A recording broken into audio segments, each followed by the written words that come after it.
तो हमारी कहानी की शुरुआत एक बड़े अजीब जगह से होती है, जहां पर खोपड़ी लटकी हुई होती है, जहां हर जगह हड्डियों के ढांचे पड़े होते हैं।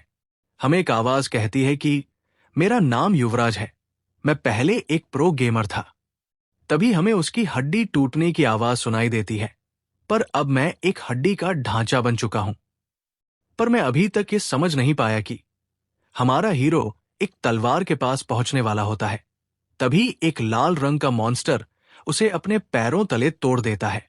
हम अपने हीरो की आंखों में डर का माहौल देख सकते हैं, जहां एक बड़ा सा लाल भेड़िया उसके ऊपर है, और हीरो अपने आप से कहता है कि ये सब मेरे साथ ही क्यों होता है। साल 2025 द ग्रेट वेस्टलैंड का ओपन बीटा। ये एक ऐसा गेम है जो बहुत ज्यादा रियलिस्टिक जैसा है और ऊपर से ओपन वर्ल्ड है, जहां लाखों लोग आते हैं और युद्ध करते हैं। जहां इंसानों का ये सपना रहा है कि वो मैजिक और तलवार चलाकर मॉन्स्टर को मार डालें। ये सपना पूरा करता है ये गेम द ग्रेट वेस्टलैंड, जहां पर ये हजारों जॉब्स देता है और करोड़ों मिशन देता है, जिससे ये गेम छोड़ने का मन नहीं करता। इस गेम की पॉपुलैरिटी ज्यादा वर्कर्स को हर वक्त टेस्टिंग करवाने के बाद आई है, जहां पर इस गेम का प्रोडक्शन भी हो रहा था। इस वजह से वर्कर्स को ओवरटाइम करना पड़ा, और उन सब वर्कर्स में से मैं भी एक था। पर उसके बाद सिर्फ 3 हफ्तों के अंदर मैंने जिसने 48 घंटे काम किया एक चेन क्वेस्ट को पूरा करने के लिए, वो मैं नहीं कर पाया। तभी बाकी के वर्कर्स हमारे हीरो को नोटिस कर लेते हैं। उनमें से एक वर्कर बोलता है कि देखो ये मरने वाला है, और उसकी फिक्र करने की बजाय उसके गेम की जो भी कमियां हैं उसे निकालने की बात करते हैं, और कहते हैं अगर ये गेम में मर गया तो हम इसकी चीजें नहीं निकाल पाएंगे। इसके साथ ही हमारा हीरो मर जाता है। तभी हमें एक लड़की की आवाज सुनाई देती है, जो कहती है कि तुम्हारे साथ क्या गलत है, तुम जाग क्यों नहीं रहे? चलो तुम्हें जागना होगा, अगर तुम नहीं जागे तो मैं यहां पर मर जाऊंगी। तभी हमें एक खूबसूरत लड़की दिखाई जाती है, जिसका दिल बहुत बड़ा होता है और वो बड़ी घबराहट में होती है। तभी हमारा हीरो कुछ समझ नहीं पा रहा होता, ये क्या हो रहा है वो कहता है। फिर लड़की बोलती है कि अच्छा हुआ तुम जाग गए।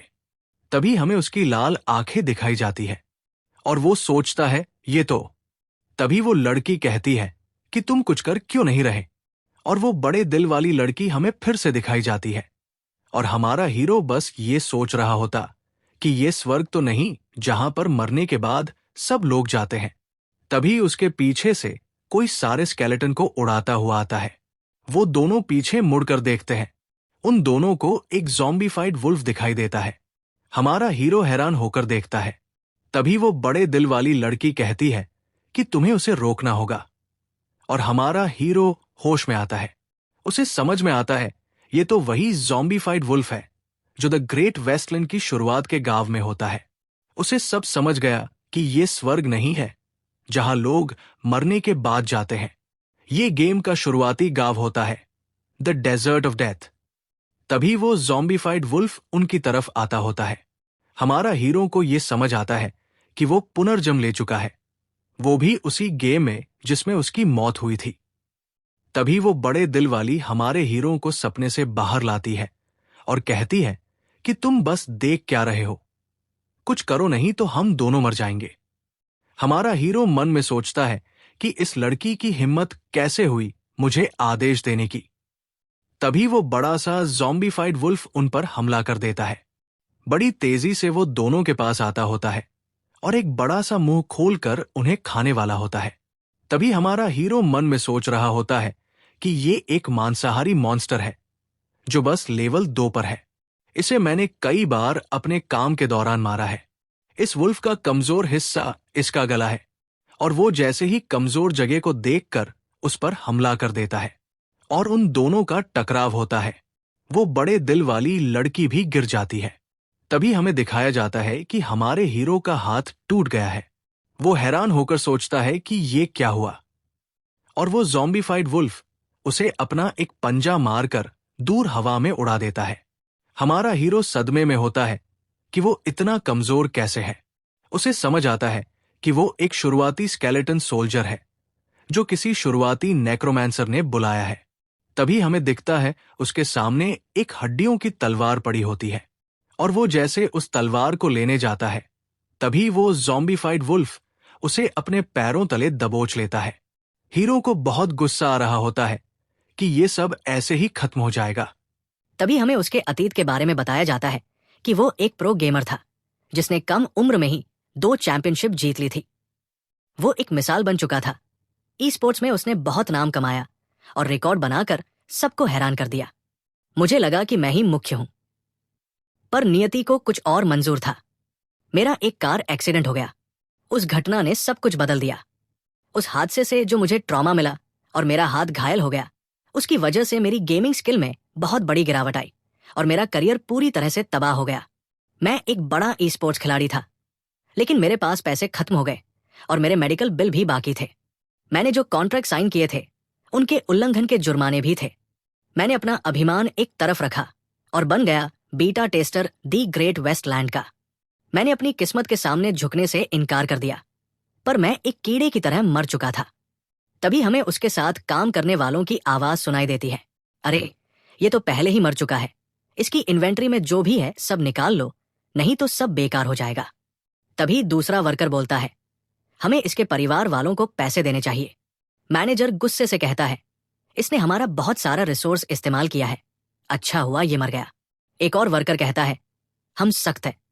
सच में थोड़ी दुख की बात है कि ये अपने कर्ज खत्म होते हुए नहीं देख पाया। दूसरा बोलता है, मुझे लगता है कि इसे कोई पछतावा नहीं होगा क्योंकि इसने कम उम्र में ही 2 चैंपियनशिप जीत ली थी। हाँ, तुम सही कह रहे हो। फिर वे दोनों हंसने लगते हैं।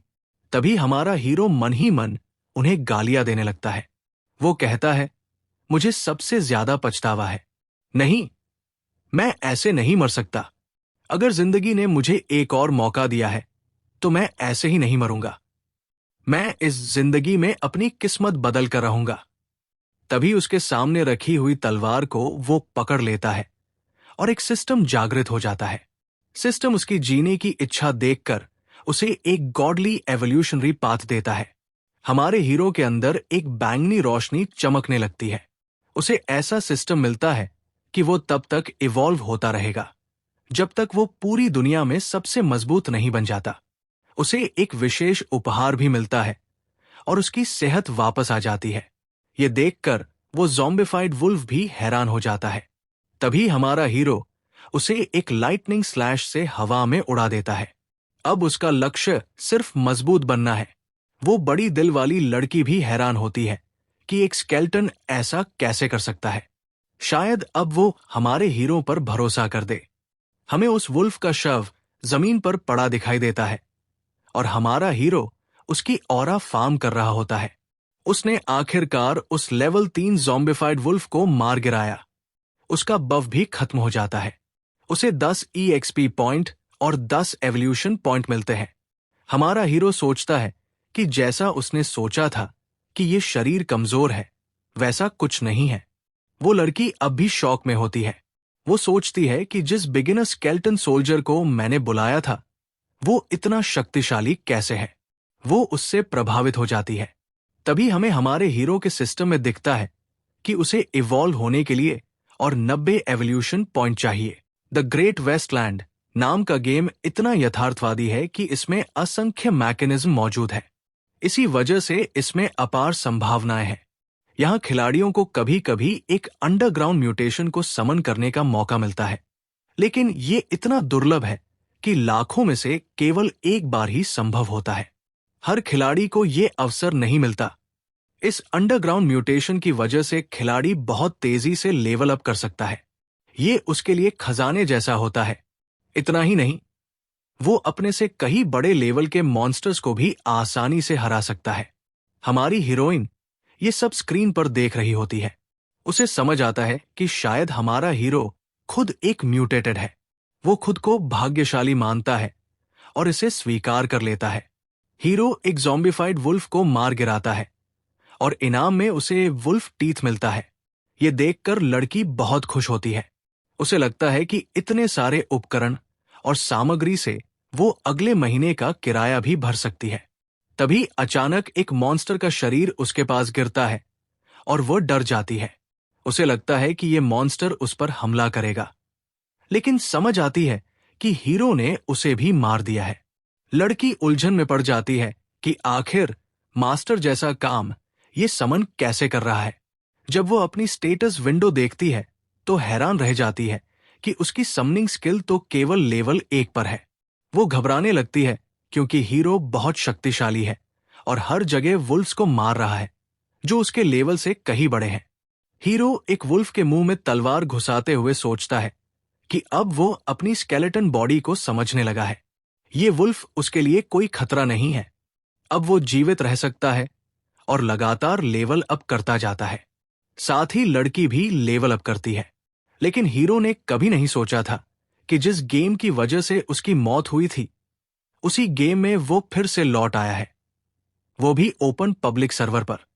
जब वो पीछे मुड़कर देखता है तो समझता है कि यही लड़की उसे समन करने वाली है। लड़की बस सामग्री इकट्ठा कर रही होती है और सोच रही होती है कि वो अमीर हो गई है। तभी हीरो को एक समस्या का एहसास होता है। वो बोल नहीं सकता क्योंकि उसके पास वोकल कॉर्ड्स नहीं है। लेकिन उससे भी बड़ी हैरानी उसे तब होती है जब उसकी सिस्टम विंडो दिखाती है कि उसका डिवाइन इवोल्यूशनरी सिस्टम सक्रिय है। अब उसे पता चलता है कि वो मॉन्स्टर्स और प्लेयर्स को मारकर इवोल्व कर सकता है और इवोल्यूशन पॉइंट्स हासिल कर सकता है। अगर वो किसी एलिट बॉस को मारता है तो उसे स्ट्रेंथ पॉइंट्स मिलेंगे। वो सोचता है कि इतने सालों तक गेम खेलते हुए उसने कभी ऐसा सिस्टम नहीं देखा, एक समन जिसके पास सिस्टम हो और जो खुद से इवोल्व कर सके। हीरो का पहला इवोल्यूशन होता है। उसकी विंडो दिखाती है कि उसके पास 110/100 इवोल्यूशन पॉइंट्स और 100 स्ट्रेंथ पॉइंट्स है। उसे विकल्प मिलता है कि वो स्केलेटन स्वॉर्ड्समैन में इवोल्व हो सकता है। वो फर्क पर क्लिक करता है और सोचता है कि देखे एक लो लेवल समन कैसे इवोल्व होता है। सिर्फ 3 सेकंड में उसकी सारी स्टैट्स 80% तक बढ़ जाती है। उसे एक बोन स्केलेटन स्वॉर्ड भी मिलती है और वो सेकंड रैंक स्केलेटन स्वॉर्ड्समैन बन जाता है। उसकी नई पैसिव स्किल स्विफ्ट ड्रॉ होती है जिससे उसकी अटैक स्पीड 20% बढ़ जाती है। वो अपनी तलवार को देखकर सोचता है कि ये परफेक्ट है। अब वो बाकी लो लेवल प्लेयर से कहीं ज्यादा मजबूत है।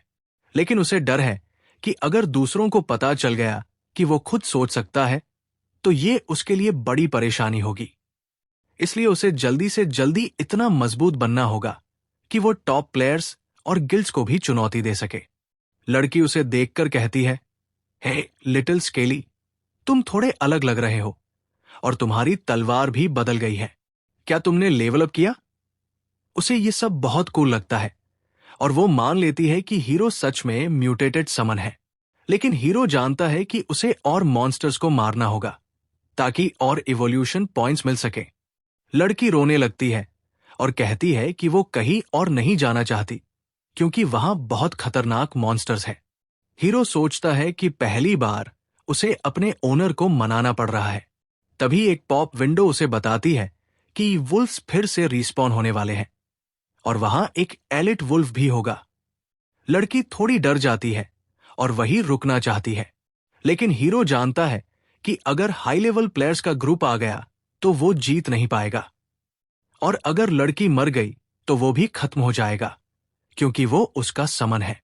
इसलिए वो लड़की को अपने कंधे पर उठाकर वहां से निकलने लगता है। लड़की विरोध करती है और कहती है, तुम मेरा कमांड क्यों नहीं मान रहे? मुझे नीचे उतारो, मुझे आइटम्स इकट्ठा करने हैं। लेकिन हीरो जानता है कि अभी उसे जल्दी से जल्दी छिपे हुए बॉसेस को मारना होगा और यूनिक इक्विपमेंट हासिल करना होगा। सीन बदलता है और हम एक सैनिक को देखते हैं। वो सोचता है कि थोड़ी कुर्बानी देनी ही होगी क्योंकि पास में एक हिडन डंजन है। तभी हमें एक विशालकाय मॉन्स्टर दिखता है जो सैनिकों को मार रहा होता है। उसका नाम है द फेरोशियस बेयर माउंटेन और अंत में हमें जस्ट डम क्यूटी का स्टेटस विंडो दिखाया जाता है। वो एक नेक्रोमेंसर है और उसकी रैंक भी बहुत पीछे है। कहानी की शुरुआत बहुत ही डरावनी पहाड़ों से होती है जहां पर बहुत लोगों की चीखें सुनाई पड़ती है। उनमें से एक बंदा गाली देते हुए कहता है कि पता नहीं किसने हम सबको यहां इस खतरनाक जगह पर जमा किया। मैं यहां से भाग रहा हूं क्योंकि हमारा स्क्वाड लीडर भी मर चुका है, तो हमें सिर्फ भागना चाहिए। तभी एक नाइट, या फिर कह सकते हैं एक सोल्जर, उसे रोकते हुए कहता है कि मेरे लिए रुको, मुझे भी साथ लेकर चलो। वो गाली देते हुए कहता है कि प्लीज मुझे पीछे मत छोड़ो। तभी एक भालू अपनी दहाड़ से उसे अपने ऊपर फोकस करने पर मजबूर करता है। वो उसकी इंटेंस गर्जना देखकर डर जाता है और सोचता है कि मैं यहां पर नहीं मर सकता, क्योंकि मेरे सारे इक्विपमेंट और पैसे चले जाएंगे। जो भी मैं यहां लेकर आया था, सब खत्म हो जाएगा। तभी उसे पीछे कुछ दिखता है। उसे लगता है कि उसके दोस्त लोग उसे बचाने आ चुके हैं। वो मन ही मन खुश हो रहा होता है कि अच्छा हुआ, मेरे दोस्त लोग आ गए। वो पीछे मुड़कर कहता है कि अच्छा हुआ, तुम मुझे बचाने आ गए। लेकिन पीछे देखते ही उसकी आंखें बड़ी हो जाती हैं। वो हमारे हीरो को देखकर चौंक जाता है, जिसके कंधे पर क्यूटी भी होती है। उसे देखकर हमारी क्यूटी भी डर जाती है और कहती है कि इस बंदे के साथ क्या खराबी है। वो अपने हीरो से कहती है कि मुझे नीचे उतारो।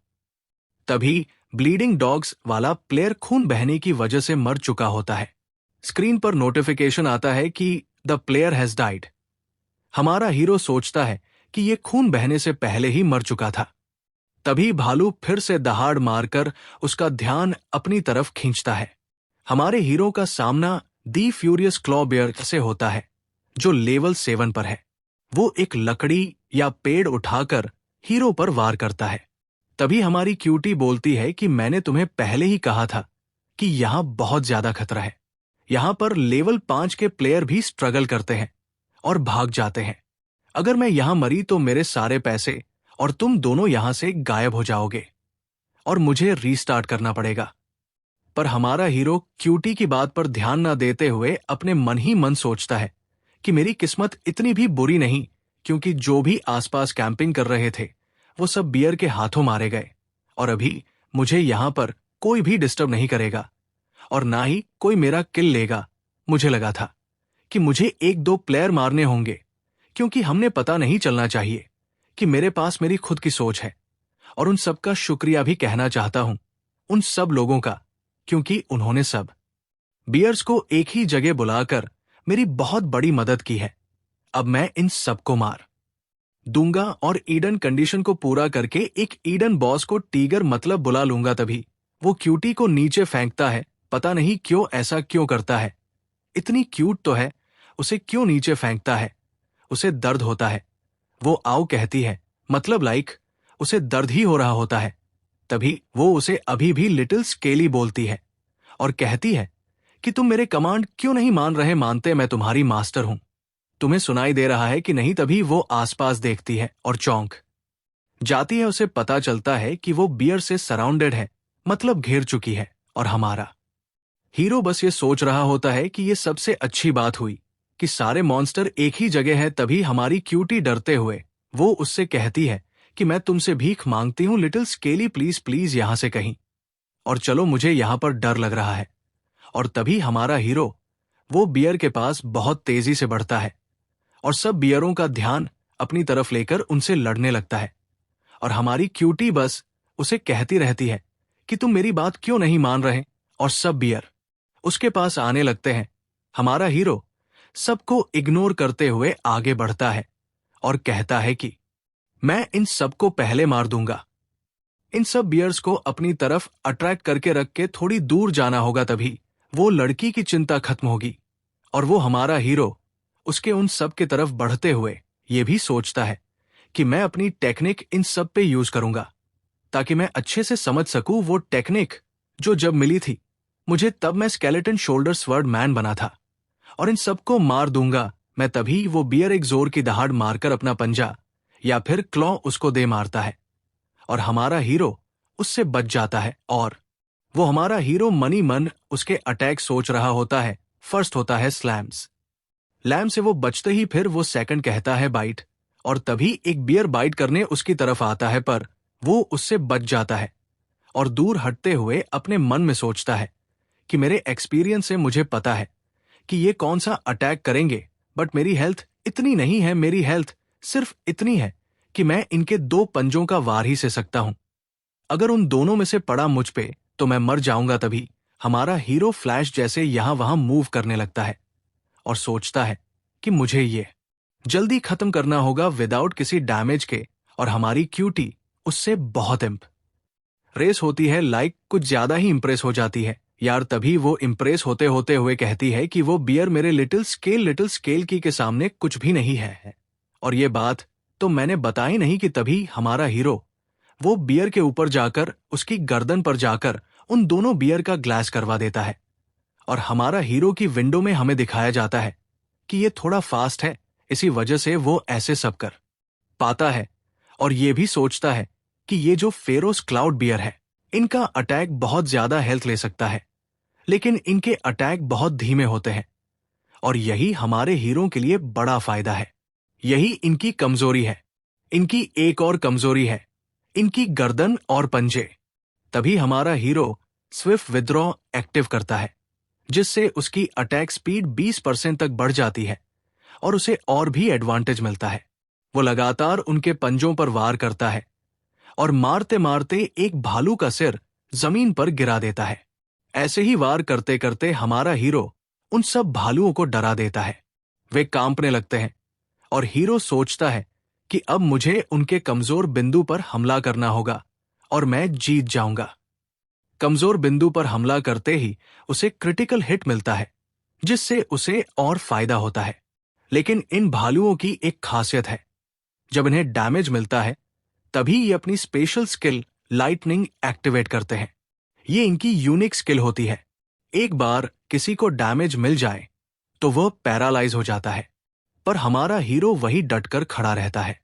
हमारी क्यूटी डरकर साइड में सोचती है कि ये सब क्या हो रहा है, और हमारा हीरो उस लाइटनिंग को डायरेक्ट हिट देता है। तभी एक आवाज आती है, भालुओं को टाइटन मिला है, न्यूबी किलर। ये न्यूबी खिलाड़ियों को पैरालाइज करने के लिए काफी है।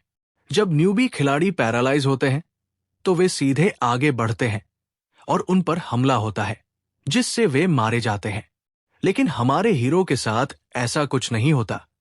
तभी हमारी क्यूटी कहती है, लिटिल स्केली ये इतना डैमेज नहीं झेल पाएगा, मुझे उसकी मदद करनी चाहिए। और वो आगे बढ़ती है, उसका नाम लेकर कहती है, लिटिल स्केली मैं आ रही हूं। तभी वो शॉक हो जाती है और भालू भी हैरान रह जाता है। हम देखते हैं कि हमारा हीरो डायरेक्ट हिट लेने के बाद भी अपने पैरों पर खड़ा है, तलवार पकड़े हुए, डटा हुआ। वो कहता है, मैं इतनी आसानी से नीचे नहीं जा सकता, क्योंकि मैं स्केलेटन स्पीशीज से आता हूं। इस स्पीशीज में न शरीर होता है और न खून, तो मुझे कोई पैरालाइज नहीं कर सकता। ये मेरे ऊपर बेअसर रहेंगे। भालुओं को दूसरा अटैक करने में अभी 3 सेकंड लगेंगे, और इतने में हीरो उनके कमजोर बिंदु पर जाकर उन्हें मार देता है। एक भालू मर जाता है। हीरो सोचता है कि 3 सेकंड बहुत है, मैं इन सबको क्रिटिकल हिट देकर उनके कमजोर बिंदु पर वार कर इन्हें खत्म कर दूंगा। हमारी क्यूटी बहुत प्रभावित होती है और सोचती है कि ये कुछ ज्यादा ही मजबूत है।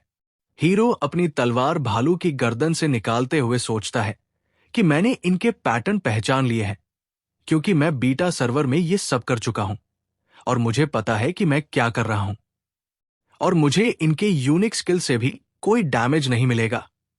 तभी एक विंडो पॉपअप होती है और उसे 50 इवोल्यूशन पॉइंट और 30 एक्सपीरियंस पॉइंट मिलते हैं। हीरो बहुत खुश होता है और सोचता है कि मुझे तो बहुत अच्छे रिवॉर्ड मिल गए। वो लाखों भालुओं को देखता है जहां वे उस पर हमला करते हैं। हीरो उस अटैक से बचते हुए उन पर हमला करता है और सोचता है कि मुझे इन्हें जल्दी खत्म करना होगा, क्योंकि मुझे हिडन बॉस को भी ट्रिगर करना है। तभी एक विंडो हमारी क्यूटी की होती है। वो लेवल अप करती है और चौथे लेवल पर पहुंच जाती है। बहुत प्रभावित होकर कहती है, मेरा लिटिल स्केली कुछ ज्यादा ही अमेजिंग है। वो इतनी उत्साहित हो जाती है कि उसे याद आने लगता है कि इसके मूवमेंट उसे क्यों इतने परिचित लग रहे हैं। उसने ये मूवमेंट बहुत बार देखे हैं। ऐसा लगता है जैसे ये कोई लेजेंडरी प्लेयर सिंग बैंक है, जो द ग्रेट वेस्टलैंड के बीटा सर्वर को टेस्ट करता था। उसके गेम प्ले वीडियो उसने सब देखे हैं और उसके मूवमेंट लगभग भगवान जैसे थे। वो सोचने लगती है कि कहीं ये ईस्टर एग तो नहीं जिसे ग्रेट वेस्टलैंड ने डाला और मैंने गलती से समन कर लिया। वो बहुत ज्यादा ब्लश करने लगती है। पीछे हम देखते हैं कि हमारा हीरो तलवार लेकर खड़ा है और भालू उससे घबराया हुआ है, जबकि हमारी क्यूटी बस शर्मा रही होती है। और क्यूटी खुद को समझाती है कि ये सब सोचने का वक्त नहीं है। वो सोचती है, मैं लकी हूं कि मैंने ये म्यूटेंट समन किया है, पर पता नहीं क्यों ये इतना कूल क्यों लग रहा है। उसे लगातार एक्सपीरियंस पॉइंट मिलते जाते हैं और वह और खुश हो जाती है जब वो मटेरियल्स देखती है। वो भालुओं को सोने के भाव बेच पाएगी। उनके दाम देखकर वो और भी ज्यादा खुश होती है और सोचती है, अगर मेरी किस्मत इतनी अच्छी है तो मैं इसका पूरा फायदा उठाऊंगी। वो भालुओं को देखते हुए सोचती है, मैं ये इक्विपमेंट क्यों नहीं ले सकती। और ये भी सोचती है कि वो अपने म्यूटेंट समन को बहुत अच्छे से इस्तेमाल करेगी, उसके पूरे पोटेंशियल पर। वो भालुओं को देखते हुए उनके मुंह में जाने लगती है और हमारे हीरो को प्रेरित करती है। वो कहती है, लिटिल स्केली, तुम ये कर सकते हो, मेरा पूरा भविष्य तुम्हारे ऊपर है। वो इक्विपमेंट लेने लगती है और हमारा हीरो थोड़ा कंफ्यूज होकर सोचता है, ये सब क्या है। मुझे लग रहा है जैसे मैं एक छोटा बच्चा हूं। उसके इवोल्यूशन पॉइंट बहुत तेजी से बढ़ रहे होते हैं। हीरो ये देखकर खुश होता है और भालुओं के सामने खड़े होकर सोचता है, मुझे बहुत जल्द ही दूसरा इवोल्यूशन मिलेगा, क्योंकि मेरे इवोल्यूशन पॉइंट बहुत तेजी से बढ़ रहे हैं। तभी अचानक एक विंडो पॉपअप होती है। उसमें दिखाया जाता है कि हमारे हीरो को कहा गया है, तुम्हारी स्ट्रेंथ हद से ज्यादा बढ़ चुकी है, तुम्हारे लिए एक हिडन इवोल्यूशन रूट खुलता है। यह देखकर हीरो भी शॉक होता है और सोचता है, इवोल्यूशन रूट, ये क्या है। विंडो बताती है, जब तुम अपने पोटेंशियल से ज्यादा अच्छा परफॉर्म करते हो तो तुम्हें हिडन रूट मिलता है। और हमें 3 हिडन रूट दिखाए जाते हैं। पहला, मिस्ट्री, जिसके लिए 2000 इवोल्यूशन पॉइंट चाहिए। दूसरा, बैंडिट, यानी चोरी करने वाला। और तीसरा, स्वॉर्डमैन। हमारा हीरो शॉक होता है कि उसे 3 हिडन इवोल्यूशन रूट मिले। वो मिस्ट्री की तरफ देखता है और सोचता है, इसमें सबसे ज्यादा 2000 पॉइंट लग रहे हैं, मुझे यही चुनना चाहिए, क्योंकि हाई रिस्क हाई रिटर्न, ये तो सबको पता है। वो उसे चुनकर सोचता है, थोड़ा टाइम तो लगेगा, पर मैं जल्दी से ये रूट भी पार कर लूंगा। उसे लगता है कि इस मिस्ट्री रूट में कुछ ज्यादा ही पोटेंशियल है और भालू भी उसे देखकर डरने लगते हैं।